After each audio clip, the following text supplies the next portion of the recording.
Bonsoir et bienvenue sur la mécanique universelle. Nous sommes toujours mardi 10 janvier 2023 et je continue mes petites réflexions à partir de cet ouvrage, Les grandes philosophies, par Pierre Ducassé, sur que sais-je, aux presses universitaires de France.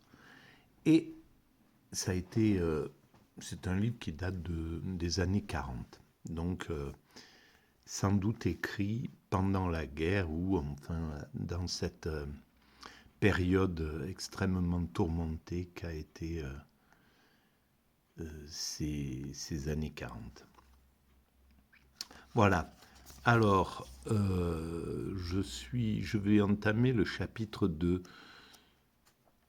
qui fait suite au chapitre 1, bien entendu, qui résumait un petit peu l'origine de la philosophie telle qu'on la conçoit en Occident aujourd'hui, et plutôt un peu dans le monde. Hein, c'est elle qui a pris un petit peu l'ascendant rationnel sur la pensée. Voilà. Et donc, c'était les origines, et alors là, on passe sur la philosophie grecque, le chapitre 2. Donc, c'est en lien avec la théorie que je développe sur le site mécaniqueuniverselle.net et qui essaie de démontrer que l'humanité est destinée à atteindre son ultime perfection. Une perfection spirituelle. Je vous renvoie à la lecture de ce site internet qui développe cette théorie. Voilà, alors, je lis et je commente éventuellement, et c'est en lien donc avec cette théorie téléologique. La philosophie grecque. Chapitre 2. Du mythe à la philosophie. La formation du peuple grec. Première recherche des Ioniens et des Pythagoriciens. Découverte de l'existence rationnelle par les Éléates, Parménide, Zénon. L'inspiration scientifique chez Empédocle, Anaxagore et les médecins. L'atomisme de Leucippe et de Démocrite. L'art des sophistes et la naissance de l'humanisme. Malgré la douceur du climat, la pureté de la lumière, la netteté des contours naturels de la Grèce, les premières populations qui vécurent sur son sol ne durent pas différer beaucoup des sauvages de la Polynésie ou de l'Afrique occidentale. Alors on parlait peut-être encore de sauvages à l'époque. C'est assez curieux quand même. Voilà, c'était les années 40 et je pense que c'était... Il devait... Enfin, voilà. Bon, c'est assez curieux. Et voilà, maintenant, avec donc presque 100 ans de distance, on se rend compte à quel point on doit faire appel justement à ce que nous appelions sauvage pour comprendre que nous devons respecter la nature comme il l'a respectée. Nous devons nous instruire à leur contact, justement dans le respect qu'ils avaient avec la vie, avec le reste du monde vivant, etc. Et c'est ce que l'humanité est en train de commencer à faire. Après, justement, ces multiples décennies ultra-matérialistes et qui ont pas vraiment réfléchi en termes de vie, d'écosystème, de spiritualité. Et bon, voilà, on voit les erreurs que ça a entraînées. C'est l'évolution de l'humanité, elle se pratique aussi par erreur, rectification et évolution. Voilà.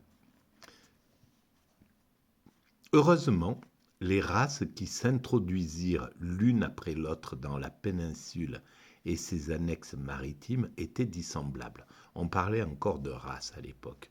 C'est très très curieux. Et d'ailleurs, oui, ben oui, c'était la pleine guerre. Bon, voilà. Donc maintenant, on sait que ça n'existe pas et que nous sommes tous originaires de la même origine et que nous sommes tous des frères en somme hein, sur cette planète.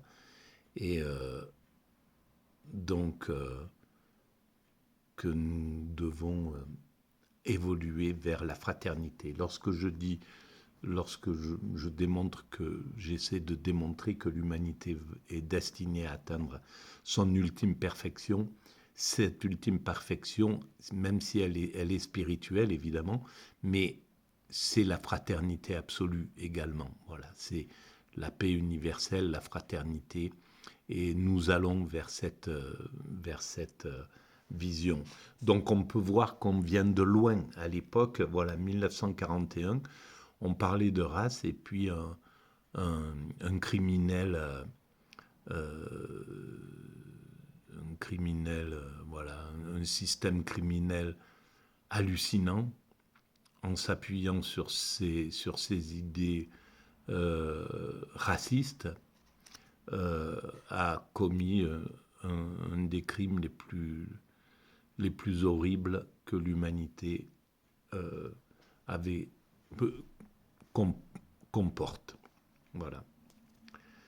Le désir d'anéantir un groupe humain.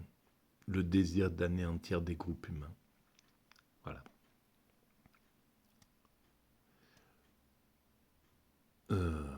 L'émigration, les heurts de toutes sortes entre les groupes obligèrent ceux-ci à confronter sans trêve toutes leurs croyances. Les mythes perdent de leur empire. Voilà.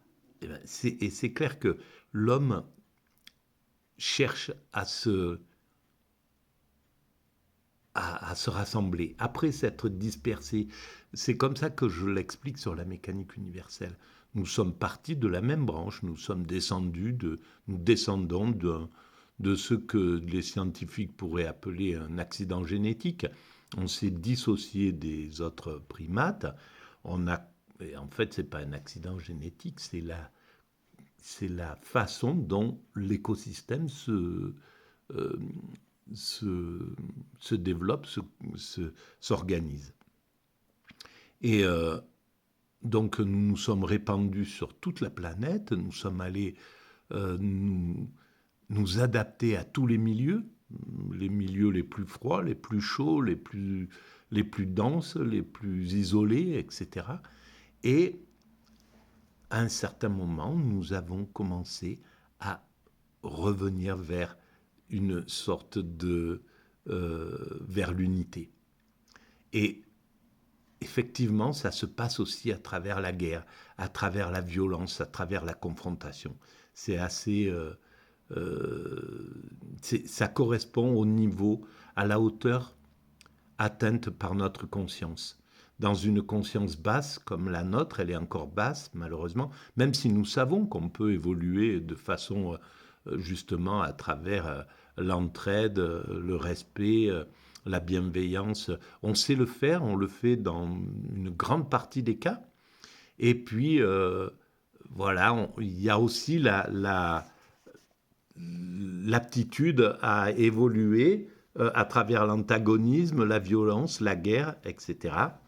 Et on se rend compte qu'il est très facile pour un système dominant de nous faire détester autrui, quoi. C'est pas compliqué pour grâce à la propagande d'arriver à faire que des êtres humains finissent par détester leurs semblables, leurs voisins, voilà. Et ça, c'est quelque chose que l'humanité devra dépasser et qu'elle dépassera. Voilà. Et le niveau de conscience ne cesse d'évoluer, le niveau de conscience de l'humanité à propos de l'humanité ne cesse d'évoluer, donc parviendra à atteindre la paix. Alors je continue. Euh, Bientôt, de graves conflits agricoles entre propriétaires et travailleurs du sol incitent à une recherche individuelle de la justice, qui est déjà une recherche de la clarté intellectuelle et de l'ordre, par exemple, chez Homère et surtout chez Hésiode, milieu du IXe siècle avant Jésus-Christ, et dans les cités maritimes de la côte d'Asie mineure telles que Millet, l'intelligence va s'ouvrir au fait de la nature. Alors oui, bien sûr, c'est tout est tout est lié. De nomades, nous passons à sédentaires, on commence à limiter, à délimiter nos propriétés, etc. Et la justice doit, un autre type de justice doit évoluer, parce que la justice dans le nomadisme, elle existait, elle existe, elle est aussi sophistiquée que la justice du sédentaire. Voilà. Eh bien, je crois que... Bon, je vais continuer un petit peu. Une vie heureuse mais fertile en imprévus. La richesse fondée sur le trafic, l'intérêt orienté vers les techniques de la mer favorise l'agilité, la curiosité d'esprit des Ioniens. Ceux-ci s'affranchissent vite des superstitions de l'Asie qu'ils peuvent confronter les unes aux autres dans leurs voyages, comme ils comparent les mœurs des Égyptiens, des Phéniciens, des Chaldéens et leur art. Alors, je découvre en même temps que je lis, hein, je n'ai pas lu avant, ça donne cette façon de lire un peu curieuse. Et là, on se rend compte d'ailleurs que peut-être que la position de la Grèce, enfin des Ioniens, est assez centrale au niveau pour recevoir les différentes cultures qui pouvaient venir justement d'Asie, d'Inde, peut-être de Chine, etc. Et celles qui venaient d'Égypte, du Moyen-Orient, du Proche-Orient, etc. Et peut-être d'Europe. Et donc, c'est peut-être ça qui a donné cette effervescence mentale qui est à l'origine de ces réflexions intenses qu'on retrouve à partir dans le bassin autour de la Grèce.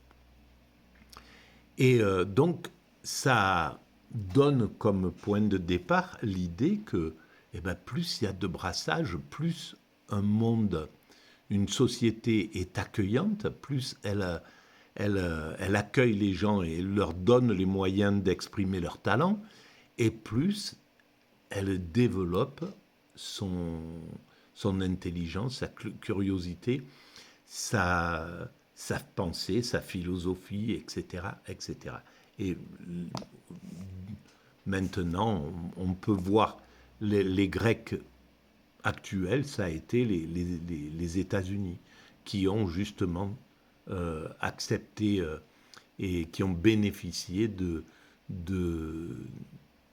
la multitude de diversité humaine et qui les a amenés à cette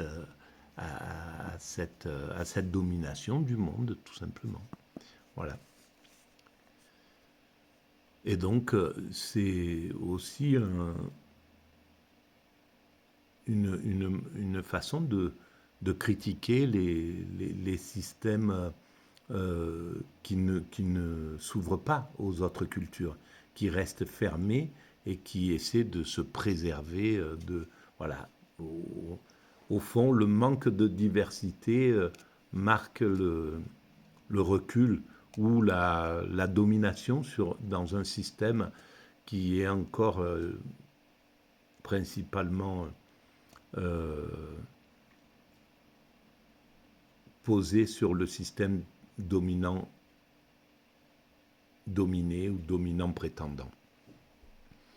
Ceux-ci s'affranchissent vite des superstitions de l'Asie qu'ils peuvent confronter les unes aux autres dans leur voyage, comme ils comparent les mœurs des Égyptiens, des Phéniciens, des Chaldéens et leur art. L'originalité, on peut même dire le trait de génie des philosophes de Millet fut d'appliquer cette curiosité universelle aux phénomènes du monde extérieur, les plus intéressants pour un peuple de navigateurs et les plus frappants pour l'imagination.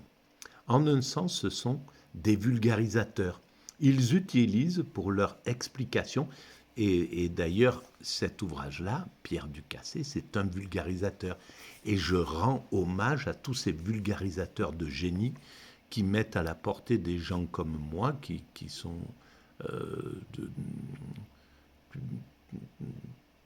qui n'ont pas fait d'études, les moyens de comprendre des choses qui étaient avant hors de portée de quelqu'un qui venait du bas prolétariat comme moi il y a 200 ans en arrière, ou il y a même 50, 100 ans, 100, 200 ans en arrière. Voilà. Et ce qui est curieux, c'est que les Romains, par contre, ça serait intéressant à savoir, mais on sait qu'il y a des philosophes qui étaient des esclaves. Donc, quand ils déterminaient du génie même dans leurs esclaves, ils savaient l'utiliser. Et c'est ce qui...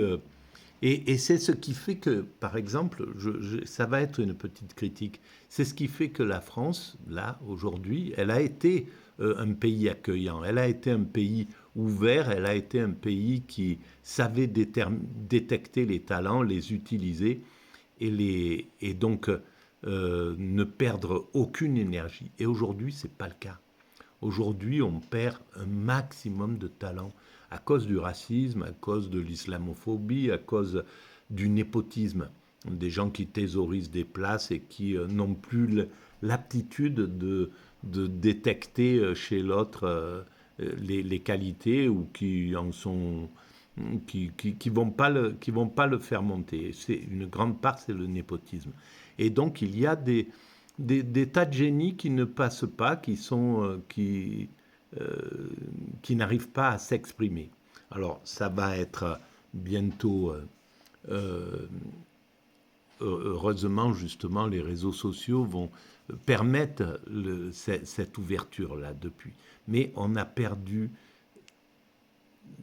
30-40 ans de détection, à mon sens. Hein, voilà, c'est comme ça que je l'explique. Donc, mais en un autre sens, ils révolutionnent la manière d'expliquer parce qu'ils appliquent pour la première fois des images tirées des arts ou de l'observation directe à la représentation du ciel et des météores. Voilà. Donc je vais arrêter là pour cette vidéo. Et voilà. Je vous dis merci pour votre écoute et à très bientôt.